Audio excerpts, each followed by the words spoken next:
en su día me tocó hacer pues, un léxico, el que está en el libro de la carpintería armal española, porque esto del léxico es un problema.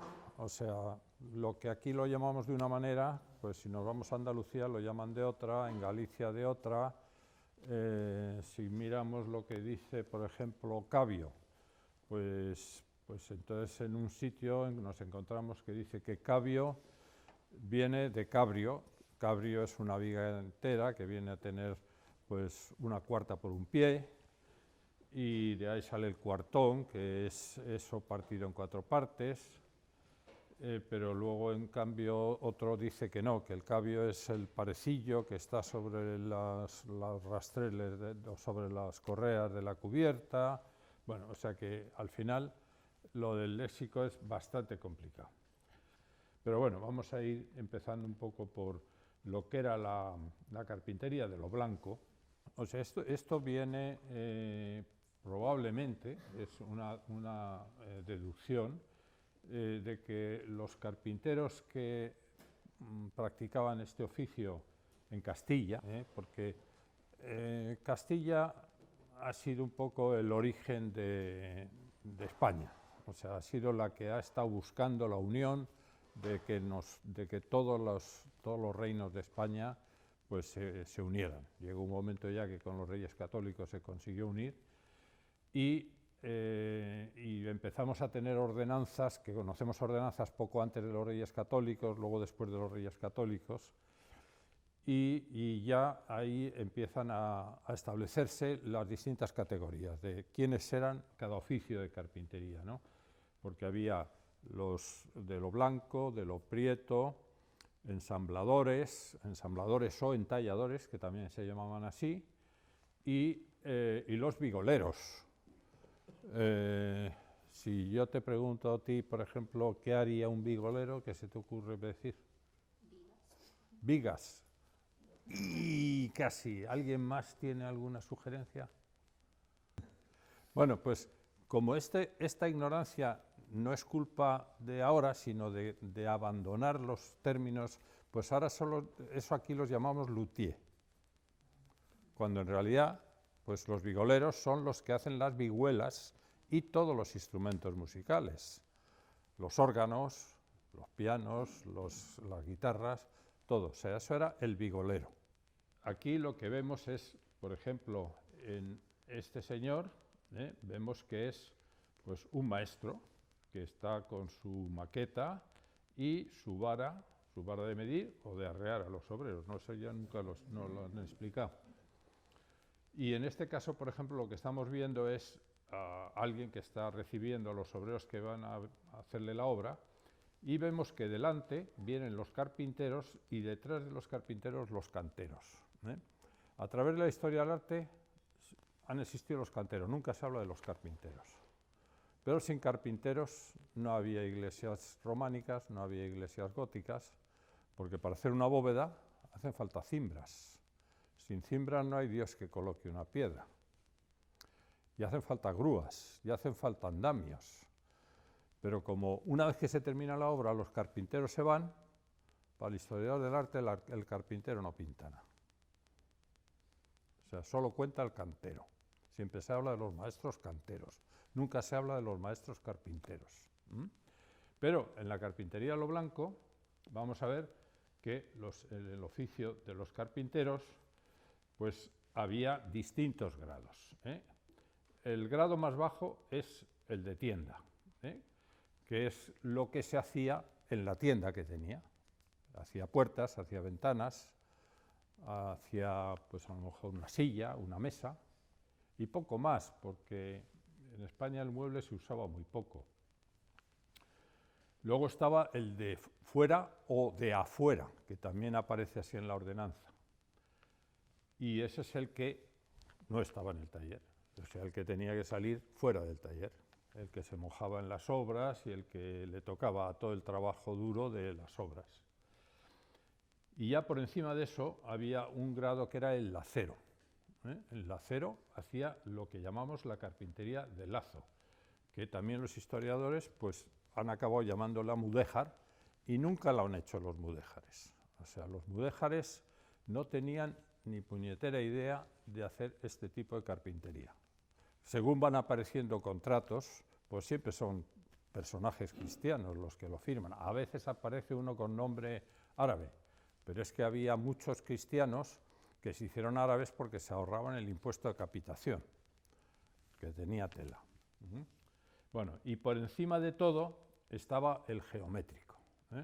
Entonces, por ejemplo, en las pruebas de examen tenía que saber hacer una cuadra de mocárabes, por ejemplo, esta es del Palacio del Infantado de Guadalajara, o una media naranja de lazo lefe. Es una bóveda con lazo de 10, o sea, 2 obritas como complicadas. Si no sabía hacer eso, no pasaba el examen.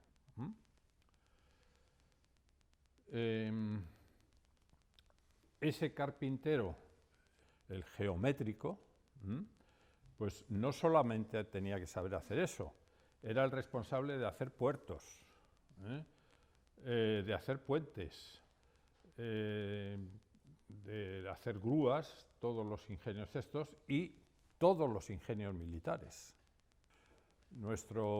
Uno de nuestros arquitectos importantes de la época de Felipe II, Juan de Herrera, pues él nunca se llamó arquitecto. Él fue, a ver quién sabe lo que fue, tú lo sabes. Voy a estar en la matemático y geómetra. Es el que funda la primera academia de matemáticas de España.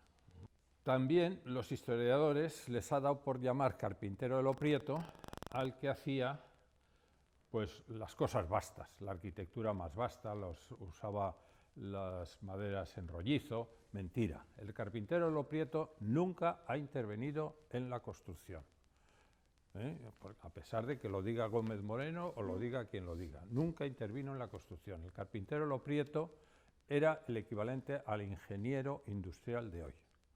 Era el que hacía los molinos, los carros, esto que vemos aquí ahora, pues esta es una obra de un carpintero de lo Prieto. Es decir, el carpintero de lo Prieto no tenía nada que ver con la construcción, ni con las cosas hechas chapuceras, no. Era otro oficio completamente diferente. Las estructuras entramadas, pues son las que se han estado haciendo en aquellos sitios donde la madera existía, se podía disponer de madera, donde no, pues se hacía fábrica y no había carpintería nada más que para los forjados. Pero en muchos sitios, por ejemplo aquí en La Vera, pues hay madera disponible y entonces se ha utilizado mucho para hacer el esqueleto de los edificios, se hacía de madera. Cuenca, por ejemplo, ha tenido también abundante madera y estas casas son casas de madera, con estructura de madera y sabiamente esa madera está oculta, porque mientras la madera está oculta está protegida del sol, de la lluvia, de la humedad. La madera, si tiene una humedad excesiva, está sabrosa para los insectos. Si está por debajo de 20-18% de humedad, no se la come nadie. Es madera incomestible y entonces es eterna. Pero claro, es muy difícil que la madera no se moje. Por ejemplo, hoy en día está muy de moda ahora, vamos a usar la madera, pero no se hacen aleros. Porque el alero, por Dios, qué antiguaya, un alero. Estamos en el siglo XXI. Pero si durante 20 siglos ha sido eficaz, ¿por qué ahora vamos a decir que ya no se deben hacer aleros? Bueno, pero llegará un momento en que la gente se convencerá que hay que volver a hacer aleros. Pero no solo aleros. Por ejemplo, los pisos, si se ponían uno encima, se volaba un poquito, el agua que escurría por una pared no escurría por la siguiente. O sea que siempre se trataba de proteger mejor la madera del interior de los edificios. ¿Que queda más bonito?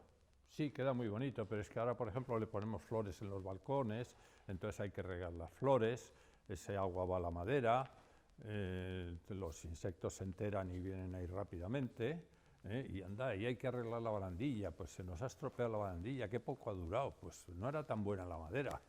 Bueno, vamos a ver, la madera, si ha durado siglos como ha durado, pues sí era buena. Ahora, si dejamos de usarla como se debe de usar, pues entonces tendremos problemas. Hoy hay productos para tratarla, pero todavía yo no he encontrado ninguno cuya eficacia dure más de 8 años.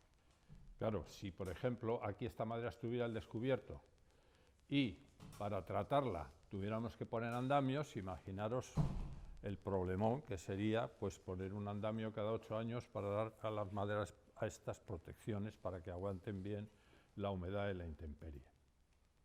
Y el sol, que también es a veces un problema mayor. Aquí vemos cómo esto está relativamente cerca de aquí, esto está en la provincia de Salamanca, está ya más arriba, pero aquí vemos cómo pues, ha habido, el dueño de esta casa se ha molestado en tratar de mantener los revocos para que la madera esté protegida, este también, estos a medias, la madera va saliendo a la superficie y parece más típico, pero no es más típico, es más chapuza. O sea, lo que tiene que estar, la madera es protegida, porque si no la protegemos, no dura y nos va a dar problemas. Este es otro tipo de casas de Peñafiel, también con estructura entramada de madera, pero aquí con grandes ventanales. ¿Por qué? Pues porque esto es la plaza del pueblo y ahí se van a dar las corridas de toros, los espectáculos, y entonces lo que interesa es que se vea mucho, que quepa mucha gente porque se les cobraba. Y estas son las zonas donde fundamentalmente ha habido construcción entramada, que son zonas donde ha habido bosques abundantes. Es decir, lógicamente se ha construido con madera donde la madera abundaba. Y estos son diversos ejemplos de construcciones entramadas, más o menos variadas. Y ahora viene aquí pues un poco el rollo de cómo se llama cada cosa. Por ejemplo, aquí vemos lo que va en colorado, pues son poste o pie derecho. Estos otros que están interrumpidos por estas diagonales, pues virotillos. Estos que no llegan a ser pilares enteros, pilarejo. Las esquinas, cornijal. Y lo que se ponga entre medias, cuajado. Esto, como digo, puede haber distintos nombres porque se van encontrando distintas cosas. Aquí hay luego piezas horizontales, solera durmiente, carrera, picadero. Aquí aparecen las riostras que antes estaban sin colorear, pueden ser simple riostra o tornapunta, pero si se cruzan ya es cruz de San Andrés. Cuando es en voladizo, pues sería un jabalcón. Los de la cubierta se llaman pares, los que van a hacer el alero contra pares, etc. Esto es un detalle de cómo el par acaba en un estribo que normalmente está encargado de aguantar el empuje del par gracias al tirante. Esto depende del tipo de techumbre que sea. Esto sería de una parilera o una parinudillo. Bueno, este es un ejemplo de lo que se puede hacer con madera. No el cimiento bueno es este, pues ponemos aquí un pilar y aquí le ponemos unas tornapuntas, unos jabalcones. Que la madera cede, pues aquí se ve claramente que cede, pero aguanta. Luego también hay para los interiores, hay el barrotillo y el cañizo. El yeso viene muy bien para forrar, para darle acabado a todas estas superficies, pero necesita un armado y entonces ese armado pues son estas piezas de madera, de paja, de ramillas pequeñas. Luego vendrán los forjados de piso, que es pues tengamos o no tengamos madera, para hacer un suelo o hacemos una bóveda o hacemos un forjado de piso. Aquí sí que no queda más remedio que ir a buscar la madera donde la haya. Y en este caso, pues tenemos aquí un forjado con unas jácenas importantes y unas viguetas sobre las jácenas que nos permiten un entablado y con eso ya se puede andar por encima.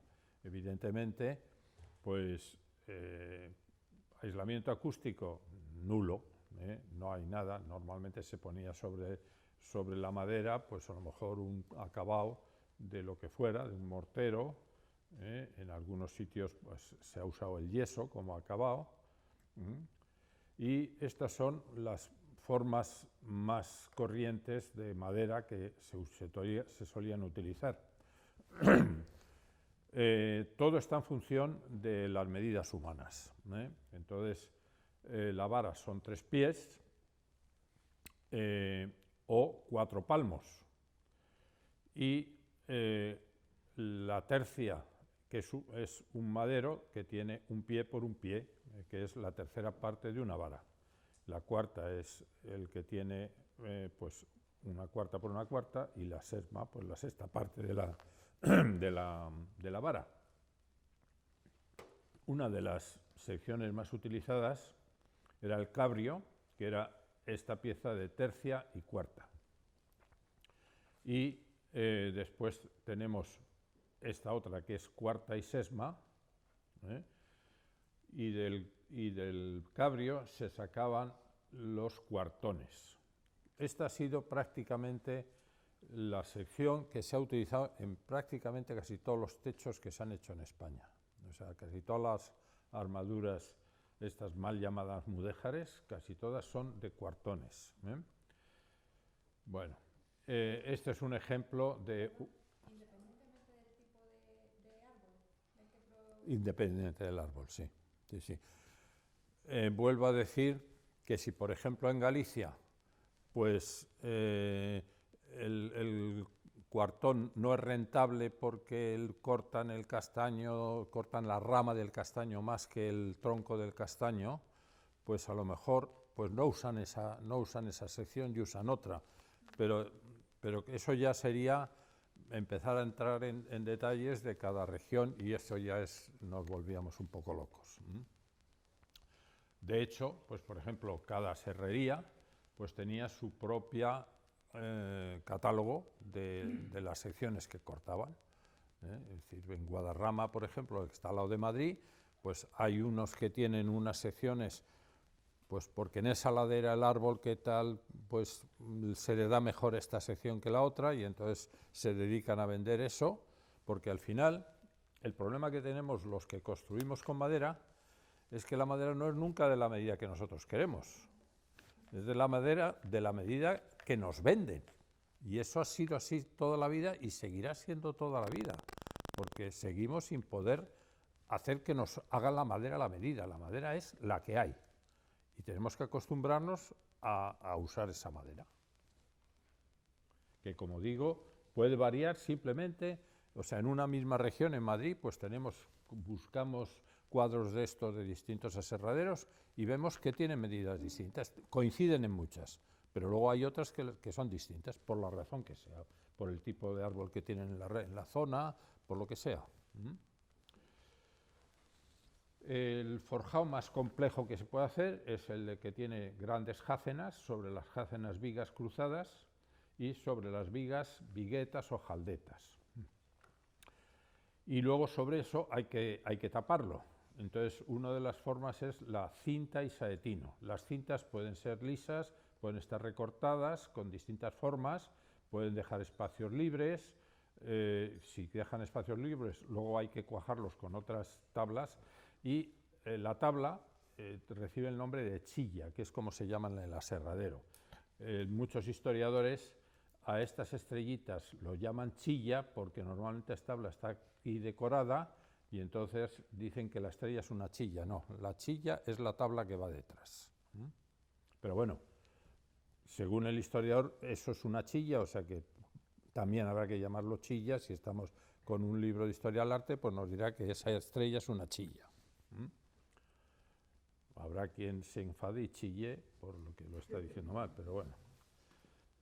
Bueno, y luego después están los aliceres, que son las piezas que rematan, o sea, digamos que se colocan entre las grandes jácenas, y las tabicas, que son las que se colocan entre las piezas más pequeñas. Donde la madera es menos abundante, pues se tiende a separar y usar el yeso. Estas son forjados levantinos, y bueno, pues le han dado ya este recorte para que la bovedilla de yeso se quede bien asentada. Este es otro ejemplo del año 1663, esto es de un pueblo cercano a Burgos, de pues el carpintero o quien fuera, pues tenía un moldecito para que los yesos pues tuvieran su firma. A veces ese suelo se forma con piezas de cerámica, a veces simples ladrillos y a veces cerámica vidriada, o simplemente tablas. El problema que tiene la tabla es que toda la madera que se usa en las obras es madera recién cortada. O sea, todo eso de que la madera hay que dejarla secar para hacer cuadros, por ejemplo, porque si no, pues se nos rajaría. Y además, cuando se hace un cuadro, la madera que se usa está cortada en secciones radiales, que es las que tienen menor deformación. Pero toda la madera que usamos siempre va a mermar, porque con el tiempo se va a secar. Claro, ese problema que en la antigüedad, bueno, tenía su importancia, pero no tan grande como ahora. ¿Por qué? Pues porque se hacía una casa y normalmente la única calefacción que había en la casa era el hogar de la chimenea donde se cocinaba. Es decir, la chimenea de las cocinas, pues la familia estaba alrededor de eso y por eso el hogar el nombre del hogar viene de la chimenea en la que se guisaba. Y entonces, hasta que estas maderas se secaban, pasaba mucho tiempo y ese secado se hacía despacio y entonces esa madera pues se comportaba bastante mejor que ahora. Ahora terminamos una obra en el verano, la madera acaba de ser recién cortada y 2 meses después ya estamos poniendo la calefacción y entonces esa madera se seca rápidamente, de mala manera, le salen fendas, se agrieta, se tuerce, y por eso decimos que la madera es muy mala, porque no la han dejado secar. No es que no la hayan dejado secar, es que antes, por ejemplo, cuando se hacían las obras del Escorial, ¿cuánto tiempo tardaba en terminarse la obra? Siempre se ha dicho, eso es más largo que la obra del Escorial. Pues en las obras antiguas, la madera, llegaba la obra, pasaba el invierno, nevaba encima, venía la primavera, se empezaba a secar, llegaba el verano, se iba secando más, pero luego llegaba el otoño, se volvía a mojar, es decir, que la madera sufría pues toda clase de, prácticamente lo que se hace ahora para secar la madera, se mete en un horno, y entonces se le mete aire caliente. Y cuando la superficie ha alcanzado un determinado grado de humedad, se para y se mete humedad dentro de ese horno para que la superficie de la madera se humedezca, se hinche un poquito y tire de la humedad de la de dentro. Porque claro, el problema es secar el espesor de un madero. O sea, la madera de fuera se seca muy rápido, la madera de dentro no, pero si se seca rápido, encoge y entonces se hacen las famosas fendas, las grietas de la madera. O sea que hay que tener paciencia. Bueno, aquí tenemos un forjado y claro, como esa falta de, digamos, de independencia, de sonido, de tal, pues hay que crearle un falso techo. Aquí se pondrían unos virotillos, un cañizo, cualquier cosa ya para poder dar una capa de yeso y poder crear un falso techo. La cinta y saetino, pues esto es como lo veríamos por debajo, la más, no digo la más sencilla, pero vamos, es en el fondo, estos son las cintas, van en este sentido, y los saetinos son estas piececitas que van entre medias. Si vemos una obra parecida por detrás, pues sería esto, es decir, las cintas van recortadas y los saetinos son 2 piezas, nunca se pone una sola, porque una sola tendría a encogerse y se separaría de algún lado. Esta piececita tan cortita se junta bien con ese encuentro y pues prácticamente no va a encoger y así garantizamos que siempre, o sea, esto que hemos visto atrás, pues que estas uniones pues se disimulen lo más posible. A pesar de todo, pues en cuanto encojan un poco las veremos. Pero como hemos ido disminuyendo el problema, pues el defecto disminuye también y no se aprecia. Este es uno de estos de cinta y saetino, este se montó en el Museo del Prado hace unos pocos años, es este mismo, y aquí vemos las jaldetas sobre las jácenas, y luego aquí las tabicas, las saetinos, y las cintas, que son estas piezas que van recortadas con esta forma. Aquí otro ejemplo es esto, por ejemplo, para el historiador del arte es una chilla. Bueno, la chilla es la tabla que está detrás, pero bueno, nos lo encontraremos. Y luego también esto se suele llamar labor de menado, porque es como una almena. La almena, aunque siempre pues, se cree uno que es el pedazo ese de piedra que protege al guerrero que está disparando por el arco, la almena no es el pedazo de piedra, es el hueco que hay entre piedra y piedra. O sea, almena es un nombre derivado del árabe que quiere decir ventana. Cuando alguien pues, se cree más listo que los demás, dice, no, vamos a hacer las tablas más grandes que quedan más bonitas. Pero se le rajan. Esto era nada menos que a Gaudí el que le pasó. Y cuando queremos pues, buscar soluciones más variadas, pues por ejemplo está el casetón, puede ser ochavado, como en este caso, o cuadrado. En toda la carpintería, el carpintero lo que busca es que las tablas que usen nunca tengan más de un pie de ancho. O sea, cuanto más estrechas sean, menos problemas va a tener. O sea, ese problema que ha tenido Gaudí, por querer poner las piezas anchas porque son más bonitas, pues el carpintero de toda la vida sabe muy bien que mejor que no. Y entonces una solución es convertir ese espacio, para hacer estos espacios más grandes, porque claro, si queremos cubrirlo con una tabla, no podemos separar las vigas mucho más de un pie, que era prácticamente el límite que se usaba. Pero dice, no, pero si yo cojo con esta tabla de un pie, la pongo así, esta así, y esta otra la pongo encima, he conseguido, pues, en vez de un pie, ahora tengo aquí un hueco, pues que ya tiene 60 centímetros. Esto ya está mucho más hermoso. Pero siempre usando que esta tabla no tenga más de un pie nunca, que esta sea en este sentido, en este tampoco tenga más de un pie. Es decir, que el truco está en que siempre usemos tablas que no sean muy anchas, para que no nos den problemas a la hora de secar. Aquí se ha usado el mocárabe como recurso y en el fondo, al final, pues se vuelve a usar una tabla que no sea muy ancha. Con esos casetones se pueden llegar, por ejemplo, aquí llegan a 80-90 centímetros, pero siempre vemos que las tablas siempre son tablas de poca anchura. Aquí han formado un primer espacio para ese casetón en diagonal, y luego después las que forman el casetón, pues vemos que se consigue a base de muchas combinaciones de tablas, pero nunca usando tablas muy anchas.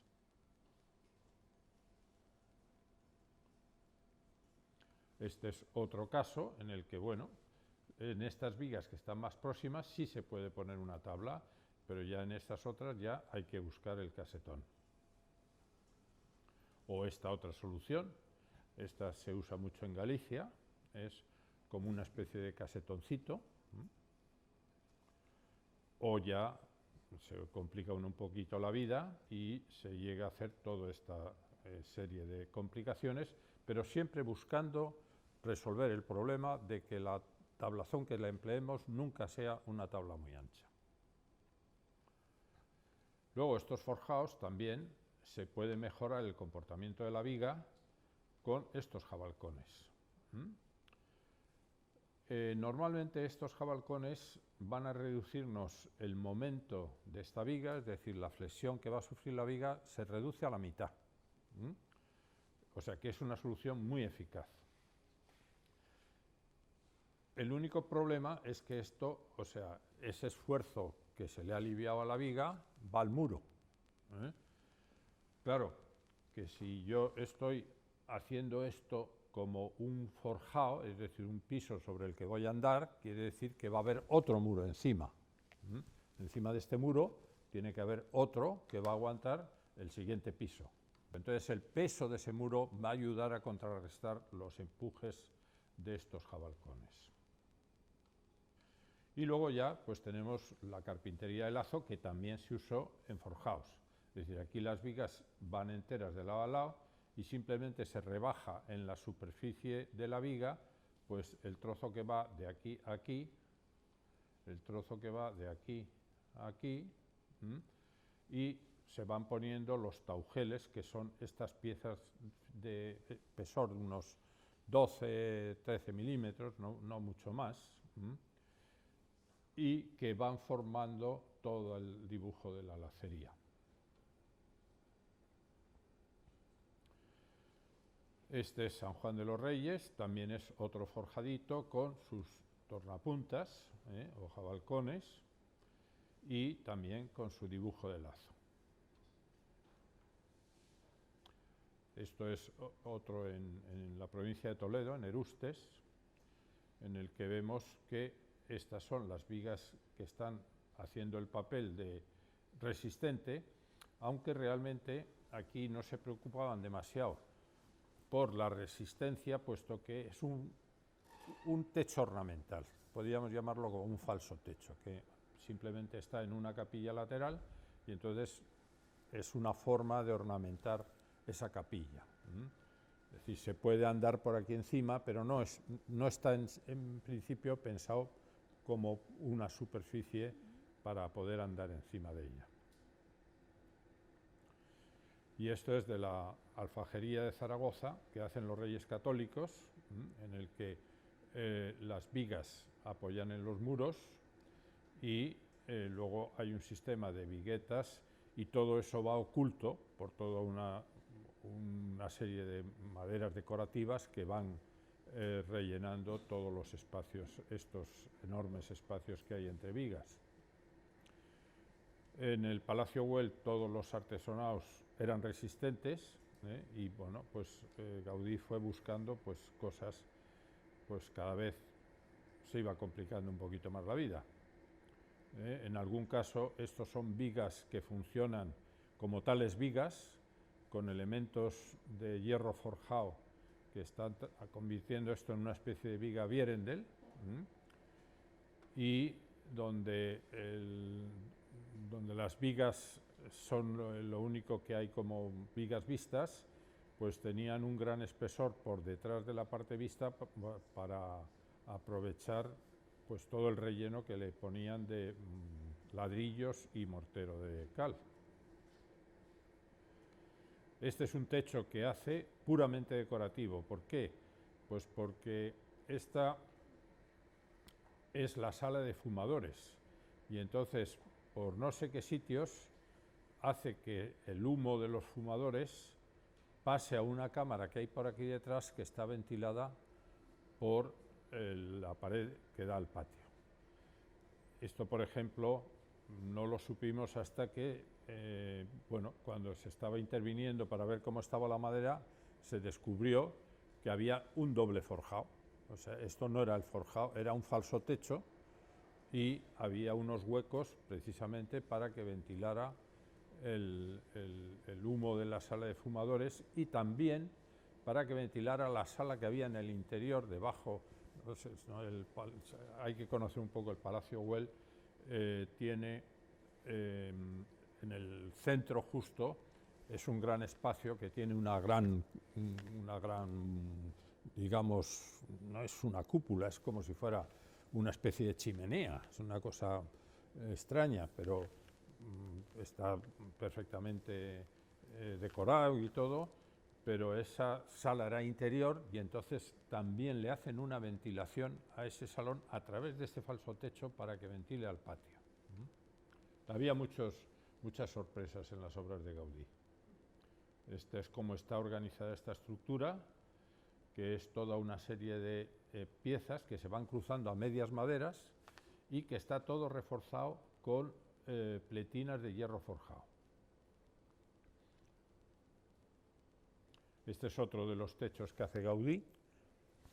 Aquí le quedó un poquito más ancho que la sala y tuvo que hacer aquí una trampa para apoyarlo pues, fuera del muro.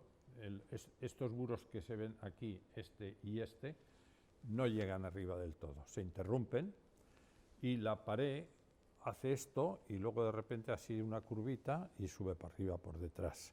Y aquí eso no se nota porque aquí le pone un plano horizontal como si fuera una cosa que se remetiera, y es que le había quedado, al hacer este dibujo, este techo le había quedado un poco más ancho que la estancia.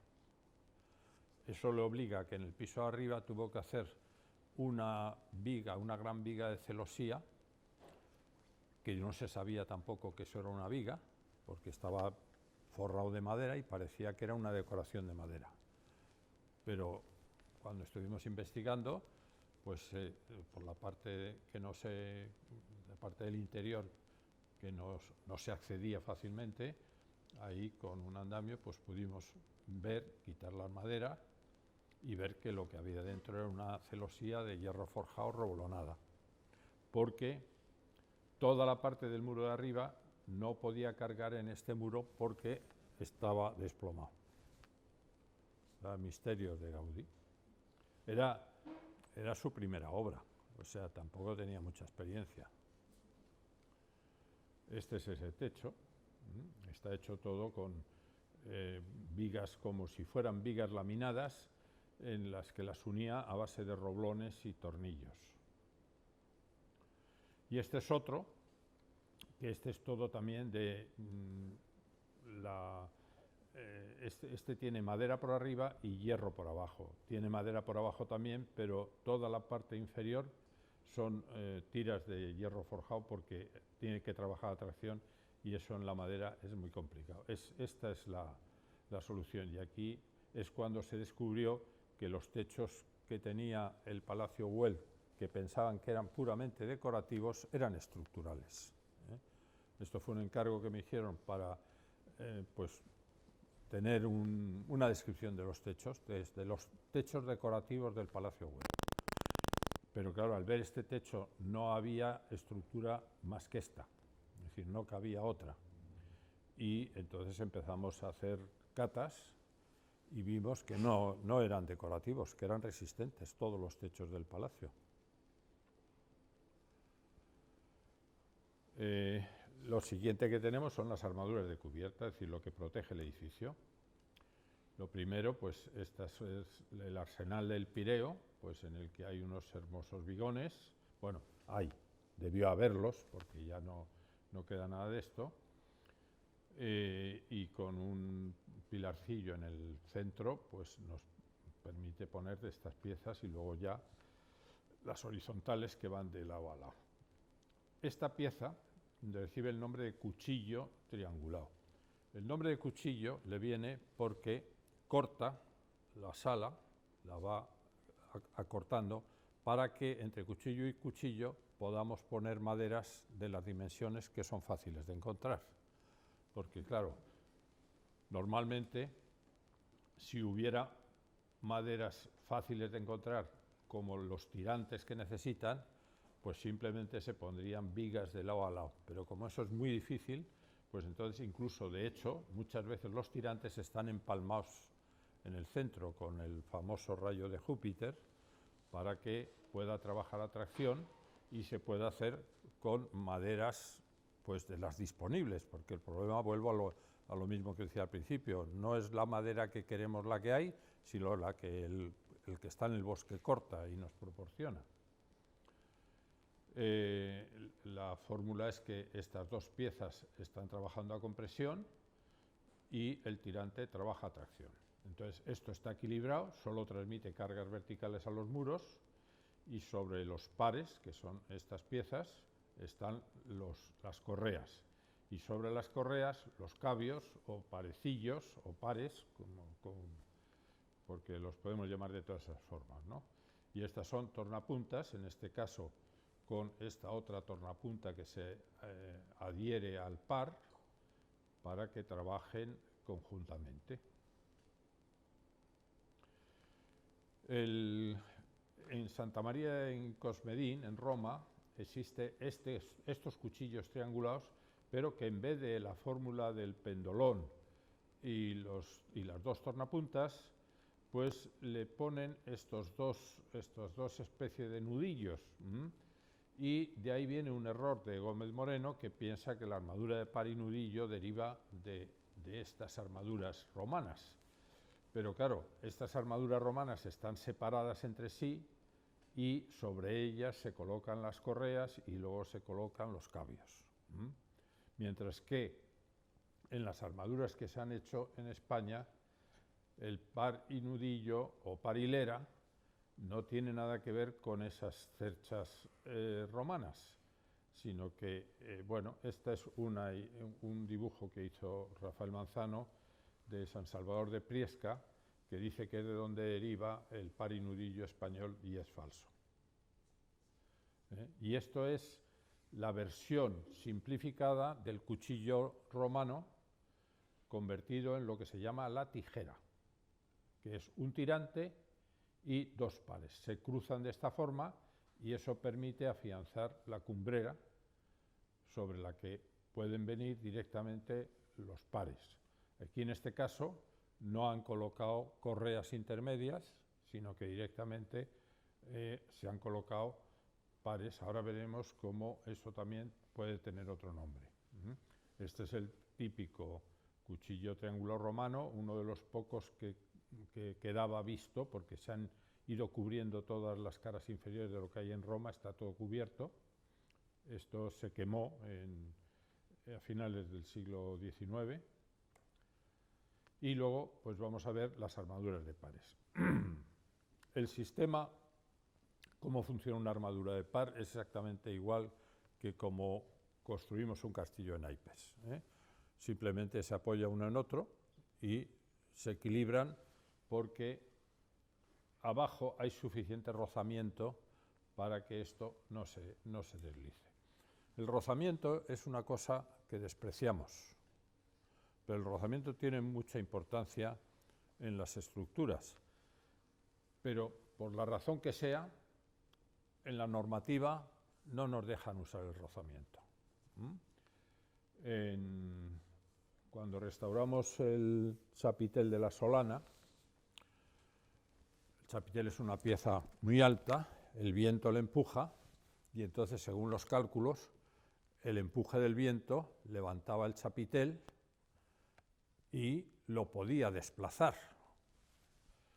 Para evitar eso, tuvimos que hacer, pues, a los estribos, hacerles unos taladros y meter unas varillas ancladas en la fábrica suficientemente para evitar que eso se pudiera levantar. Bueno, ese chapitel había estado varios siglos, le había empujado el viento y nunca se había movido a pesar de no haber tenido ningún anclaje. ¿Por qué? Por el rozamiento. Es decir, el viento se empuja, entonces lo primero que hace es hacer deslizar. Y si no desliza, pues entonces es cuando empieza a levantarlo. Pero resulta que como eso, el rozamiento, no sé si lo sabemos calcular o no lo sabemos calcular, porque como no hay normativa y no está admitido, pues sobra que nos rompamos la cabeza viendo a ver cuánto aguantan las cosas por rozamiento. Pero es una fuerza importante que actúa. Es decir, si no hubiera un mínimo rozamiento, este castillo de naipes, estas dos cartas, se expandirían, porque su propio peso tiende a que se vayan para abajo. Es decir, que el equilibrio este es un equilibrio, pues, muy inestable. Lo que sí todos tenemos claro es que si estas cartas están bastante inclinadas, o sea, bastante verticales, se van a sujetar, pero no intentemos ponerlas así porque se nos caen directamente. Es decir, cuanto menor sea la inclinación, mayor es el empuje. Claro, las estructuras que se han hecho siempre en el norte de Europa, como llueve mucho, pues que el agua corra rápido fuera, y siempre se ha dado bastante pendiente. Aquí, como hemos tendido a que las pendientes sean menores, no solo porque llueve menos, sino porque también tenemos menos madera, pues hay que hacer una estructura que aguante perfectamente esos empujes. Y esos son unos estribos que están sujetos por unos tirantes y en las esquinas por cuadrales. Por supuesto, también las maderas se encuentran a medias maderas para que cada una contenga la punta de la otra. Sobre esa estructura, pues ahora colocamos unos pares que van a parar a una hilera, y a veces, pues a una determinada altura ponemos los nudillos. Las piezas que van del par al primer nudillo perpendicular reciben el nombre de manguetas.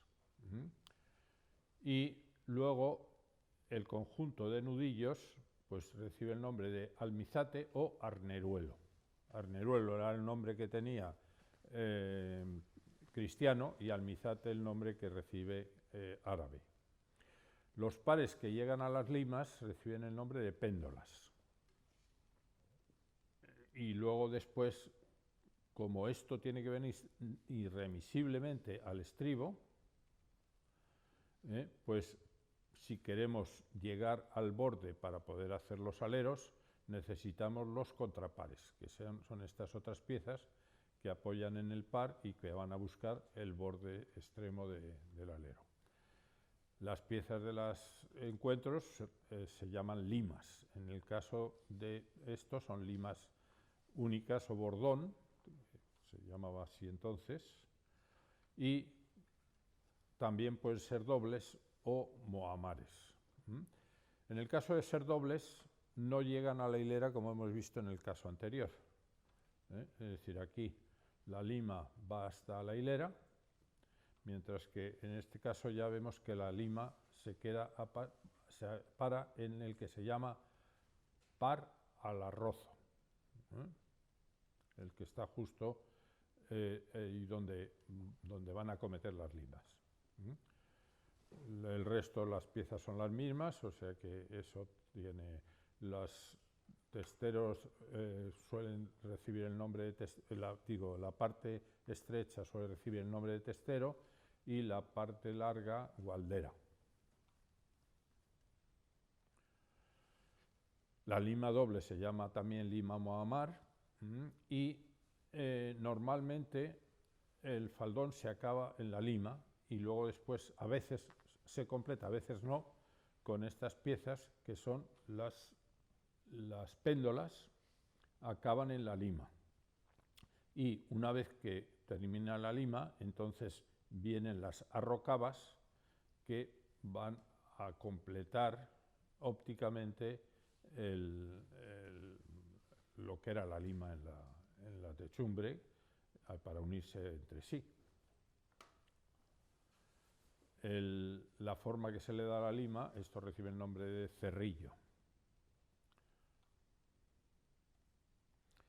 Las formas posibles son la parilera, parinudillo con lima única o bordón, parinudillo con lima doble o mohamar, parinudillo chavada, aquí el testero se ha fraccionado, y luego eso genera unos espacios que llamamos camaranchones, es decir, la techumbre se acaba aquí, pero hay que seguir con los faldones vamos a imaginarnos que aquí viene otra igual, y entonces entre medias hay que crear pues una armadura para dar continuidad a los faldones exteriormente, ¿no? Y esos espacios recibían el nombre de camaranchones.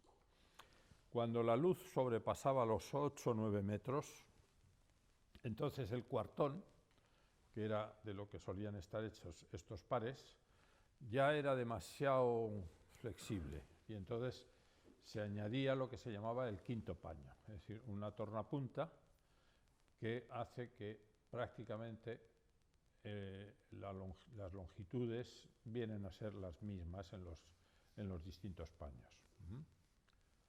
Una cuestión de estas armaduras de par y nudillo, que su origen es germánico, es que aquí se cambia el ensamble de los pares y los nudillos para que estos almizates tan complicados son imposibles de hacer en lo alto de un andamio. Es decir, esto hay que prefabricarlo, hay que hacerlo en el suelo, hay que subirlo por trozos y entonces se inventa un ensamble nuevo que se llama de garganta y cornezuelo. El par se estrecha y se forma lo que se llama la garganta y al nudillo se le abre la parte interior, quedan como dos cornezuelos a los lados que abrazan esa garganta del par. Eso permitía la prefabricación. Y entonces la prefabricación permitió la complejidad de la lacería, porque todo esto, pues en una armadura, en el trabajo en un andamio es misión prácticamente imposible. Entonces nuestra carpintería y la portuguesa se diferencia de la noreuropea precisamente en la posibilidad de esa prefabricación. Cuando la armadura tiene 5 paños, los tirantes tienen que estar sujetando los paños de arriba, porque es donde están los empujes importantes. Estos otros también van a generar un empuje, lógicamente como la inclinación ya es mucho mayor, el empuje es menor, pero ya también tenemos el peso de este muro, el que va desde el apoyo de estas ménsulas donde vamos a apoyar todo este faldón, hasta ahí, y ese peso nos ayuda a contrarrestar ese pequeño empuje. Los portugueses, sobre todo, en todas estas armaduras, lo mismo de par y nudillo que la de 5 paños, emplean prácticamente siempre el tirante de hierro forjado. La diferencia es que en Portugal casi siempre lo que hacen es cubrir toda esta tablazón con tabla que luego la pintan. Generalmente está policromado y entonces cuentan muchas historias y el tirante de madera les estorbaría mucho el poder explicar toda esa secuencia. Y entonces desde muy pronto en Portugal prácticamente esta carpintería sistemáticamente se hace con tirante de hierro forjado. Y en España, pues algunas, pues también se utiliza el tirante de hierro forjado. Estas son armaduras portuguesas, son de 5 paños la mayoría, pero, por ejemplo, pues esta es de 3 paños. Esta es de Belalcázar, en Córdoba. Esta es una armadura, pues, tiene esa pequeña decoración de lazo y esta pequeñita aquí, pero vamos, básicamente es una armadura funcional con un sistema resistente. Y este, por ejemplo, que es de Antequera, pues el tirante también era de hierro forjado. Aquí pues les pareció que evidentemente el tirante de hierro forjado pues impide menos la vista de lo que haya, la decoración que tenga todo el techo. Luego nos quedan también pues las armaduras de pabellón, que son simplemente a 4 aguas rematadas en un nabo. En el fondo son lo mismo, el par este que viene aquí también recibe el nombre de par al arrozo. Y luego tenemos las armaduras de colgadizo, que son apoyadas, biapoyadas, con los apoyos cortados horizontalmente para que no existan empujes. Este tipo de pares no generan ningún tipo de empuje y no hace falta ningún tirante. Claro, en este caso podríamos hacerlo si la cumbriera pudiera estar apoyada en algún sitio, pero claro, la hilera de estas pares no tiene donde apoyarse. Por eso tenemos necesidad de poner los tirantes.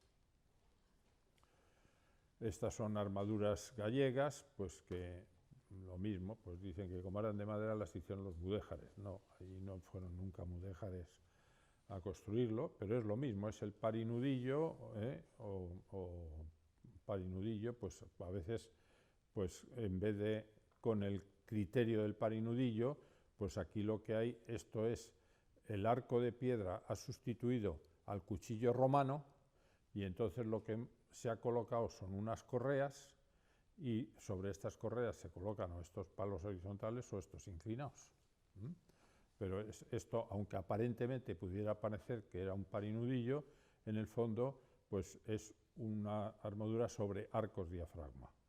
Y aquí tenemos una que sí es de parinudillo, no tiene nada que ver con las de lazo, pero estructuralmente es exactamente lo mismo. Tiene 3 tirantes, 4 cuadrales, 2 gualderas y 2 testeros.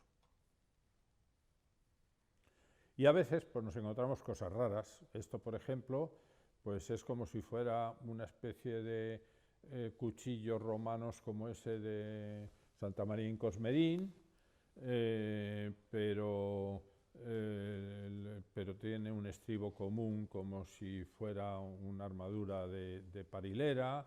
Es decir, que en esto siempre había gente que sabía bien lo que tenía que hacer y gente que no lo tenía todo muy claro. Luego está el paripicadero, que es como la armadura esa de colgadizo, que el picadero es la techumbre que hemos puesto ahí arriba, y aquí, pues intermedio, hay otro elemento de un entramado de madera que sirve de apoyo y que estas se acaban aquí y de ahí, a partir de ahí, pues viene otra nueva. A veces, pues aquí tenemos una de esta especie de cuchillos triangulados en lo que podía haber sido un colgadizo, pero prefieren hacer estas piezas importantes y luego poner correas y cabios. San Marcos de León, pues es una armadura de 5 paños, lo mismo, o sea, este es el almizate o arneruelo, en las gualderas y los faldones ochavaos. Y esto es esa misma techumbre, pero vista por detrás, que aquí ya nos había parecido que era una armadura de parinudillo por abajo, pero no es una armadura de parinudillo, o sea, es un forjado con jabalcones.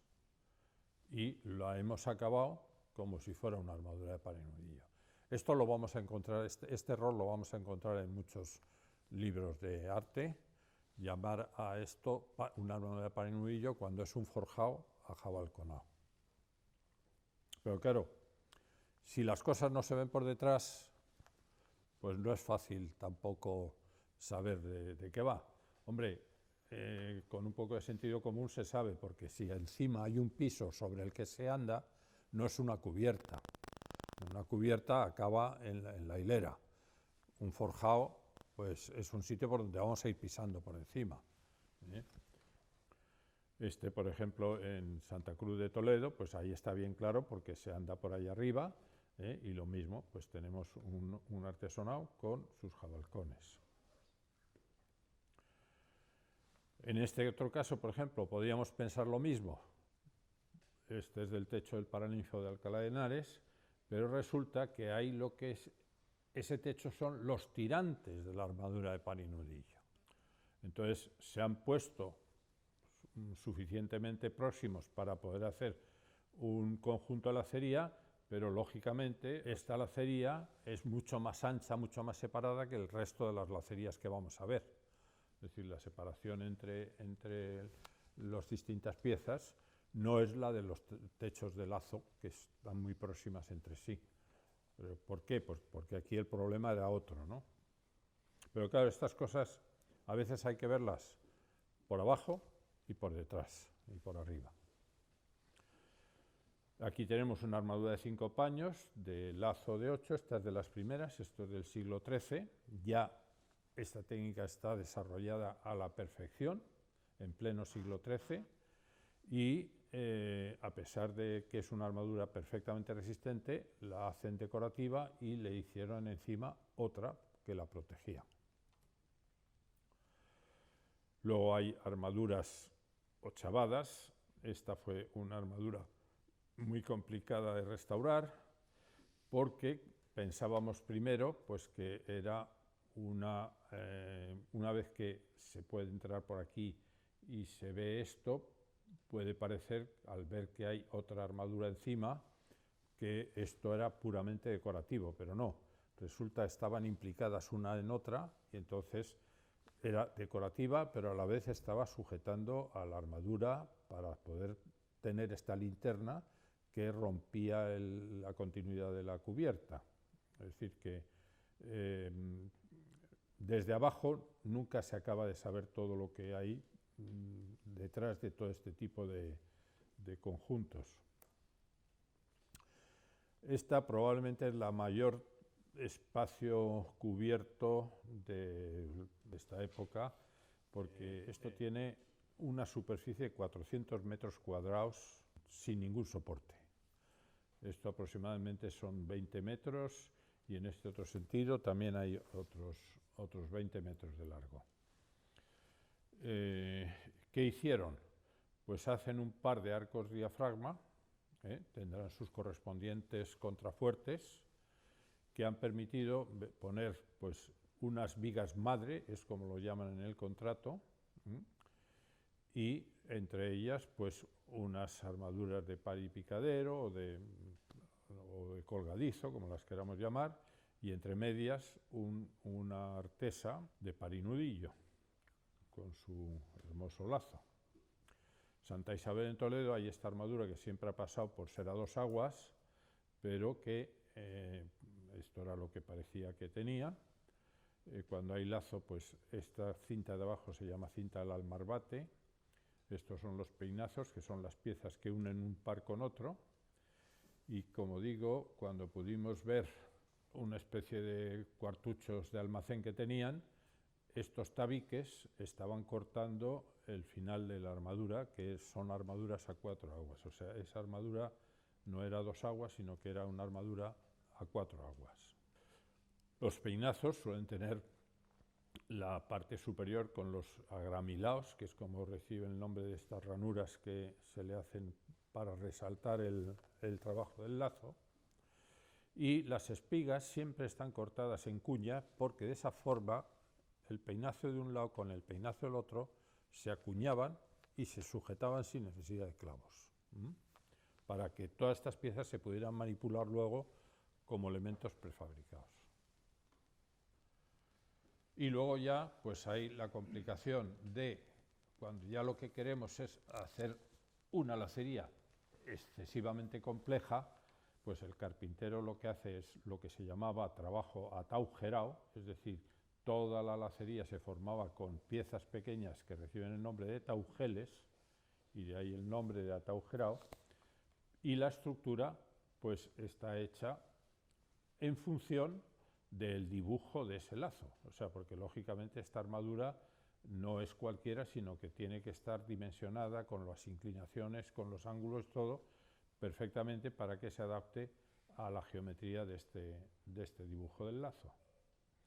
A veces, pues hay unas armaduras que pueden aparecer como ataujeradas, porque no vemos más que estas piezas pequeñas y no aparecen entre medias peinazos, y es que no hay peinazos. O sea, los pares están trabajados como si la armadura fuera a ser apeinazada, con los recortes precisos para luego el paso a los taugeles, pero lo que han tenido es una ranura en los laterales que ha permitido la introducción de una tabla en la que se clavan todos estos taugeles. Es decir, pues no es apeinazada ni es ataujerada o qué sé yo, no lo sé. O sea, es que estas cosas pretender pontificar es muy difícil. La capilla San Ildefonso de Alcalá de Henares, por ejemplo, es otro similar. Esta capilla nunca fue resistente, tuvo una armadura encima y simplemente los pares llegaban un poco más arriba del almizate. Esto es una pieza postiza. El peinazo no existe. Parece apeinazada, pero no es apeinazada. Esto está en unas ranuras metidas en los pares. Aquí pues hay parte apeinazado, parte ataujerado, que al final, si intenta uno pretender saber las cosas, puede uno acabar loco, ¿no? Porque hay piezas que son resistentes y que están trabajadas como si estuvieran, como si fueran de una armadura peinazada, pero vemos aquí en esta trasera que todo esto está pues hecho en función del trazado del lazo, pero no tiene garantía de que esto pueda resistir. Evidentemente está hecho como un techo decorativo que no ha sido la cubierta ha necesitado una cubierta por encima. Los chapiteles. Bueno, en época de Felipe II vemos que las armaduras siguen siendo de par y nudillo, o de estas, como decimos, de colgadizo, y se inician los chapiteles en España. Felipe II viene ha vivido mucho en los Países Bajos y le encantan esas techumbres tan empinadas, y pues anima a Herrera a que haga estos chapiteles. Estas son por todo el norte de Europa, son muy corrientes estas estructuras con inclinaciones muy fuertes y a veces hasta súper exageradas, ¿no? Como esta me parece que es esta creo que es de Luxemburgo, pero no me acuerdo ahora muy bien seguro. En el Palacio de Balsaín había unos hermosos chapiteles que desaparecieron, ha desaparecido casi todo el palacio, y en el Alcázar de Segovia pues había algo parecido a esto, que lo sabemos porque se conservan todavía dos chapiteles originales que se salvaron del incendio, porque están fuera del conjunto, son externos. Este es un chapitel de la iglesia de Méntrida, en Toledo, y como vemos, pues es una estructura bastante compleja, porque para subir todo hasta allá arriba, pues hay que hacer una estructura que tiene que estar apoyada en unos elementos resistentes, y esto hay muchas soluciones, porque aquí cada maestrillo pues tiene su librillo. Luego tenemos estructuras, esto es de Sigena, esto desgraciadamente se quemó, tiene mucha pinta de francés, pero es el mismo esquema del Parilera, solamente que, que son curvos, pero necesita el atirantado. Esta es una según el Tratado de López de Arenas, pues esto era una especie de bovedita. Esta está en los Reales Alcázares de Sevilla, y luego ya pues están las medias naranjas. Esta está en el Museo Arqueológico de Madrid, y es una de las techumbres del Palacio de los Condes de Maqueda de Torrijos, que era una maravilla, pero pues se fue vendiendo por fascículos. Hay 4 magníficas armaduras parecidas a esta, repartidas por todo el mundo. Y esta es la trasera, en la que vemos que es un elemento estructural, o sea, no la habían usado para aguantar el peso de la cubierta, pero sí para aguantarse a sí misma. Aquí hay una serie de nervios que son los que conforman, aquí había una especie de aro de hierro forjado donde se reúnen todos estos elementos, y cada uno de esos gajos pues va formando pues toda esta lacería. En el País Vasco hay una serie de iglesias góticas de madera. Simplemente, pues, si el carpintero era el que preparaba las cimbras para que hiciera eso un cantero, pues no tenía ningún problema en hacer la bóveda sin necesidad de cantero. Y luego está Philibert Delorme, que para ahorrar madera, porque está viendo que se está acabando los bosques, pues inventa un sistema del que luego van a derivar los encamonados, es decir, falsas bóvedas de madera que se hacen con tablas clavadas unas a otras. Aquí tenemos una madrileña, y aquí vemos un ejemplo de cómo está eso por detrás. Esos camones no son tan bonitos como los de Philibert Delorme, pero en el fondo es lo mismo. Los Comendadores de Santiago pues también tiene estas magníficas. Esto es todo madera. Esto lo vemos así tan bonito, pero todo es una estructura de madera que luego está revestida de yeso. Esto a partir del neoclásico pues se usa mucho. En el libro este no me acuerdo ahora el nombre, ¿cómo se llamaba el Rodrigo Álvarez, el que hace este tratado de carpintería, pues explica cómo hacer la bóveda toda de madera para que se pueda hacer. Y bueno, luego ya viene el lazo en la carpintería, y aquí ya pues viene todo el rollo de los cartabones que sirven para hacer los lazos. Cada lazo necesita un juego de 3 cartabones, que siempre pues es el cartabón principal, es la semicircunferencia, dividido en tantas partes como brazos queramos que tenga la estrella. El de 8 pues se divide en la semicircunferencia en 8 partes, el de 9 en 9, etc. Luego, los otros 2 cartabones que se necesitan no hay duda para hacerlos, porque el ángulo pequeño se duplica para hacer este otro, y el ángulo grande se divide en 2, no hay posibilidad de error. Luego están las ruedas y sus desculatadas, que es que cada rueda, la de 8, genera una de 16, la de 10 otra de 10 y la de 9 una de 12. Y 2 de 10 permiten hacer una de 20.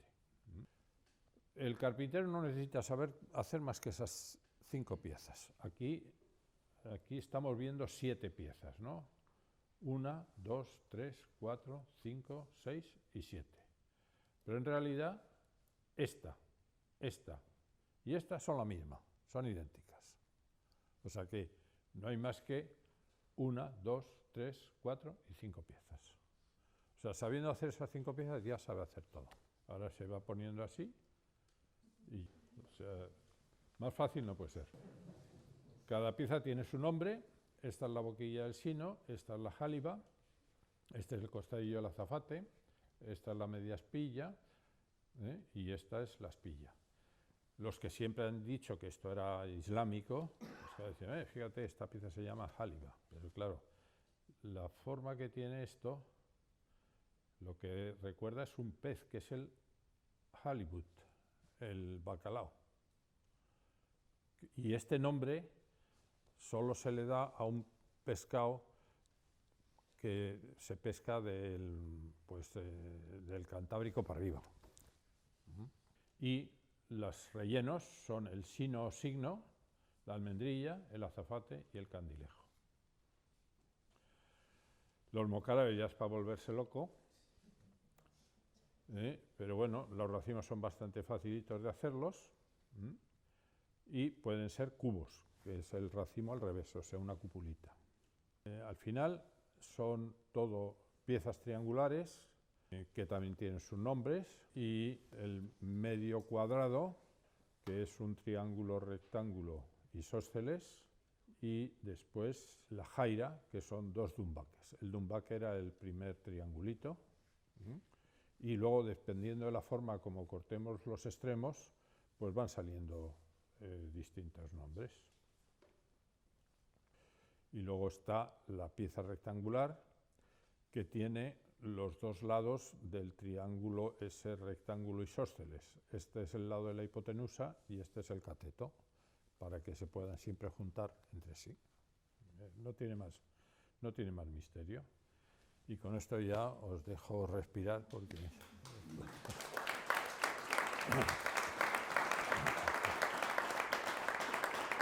Bueno, ¿alguna pregunta, alguna duda, algo que no haya quedado claro?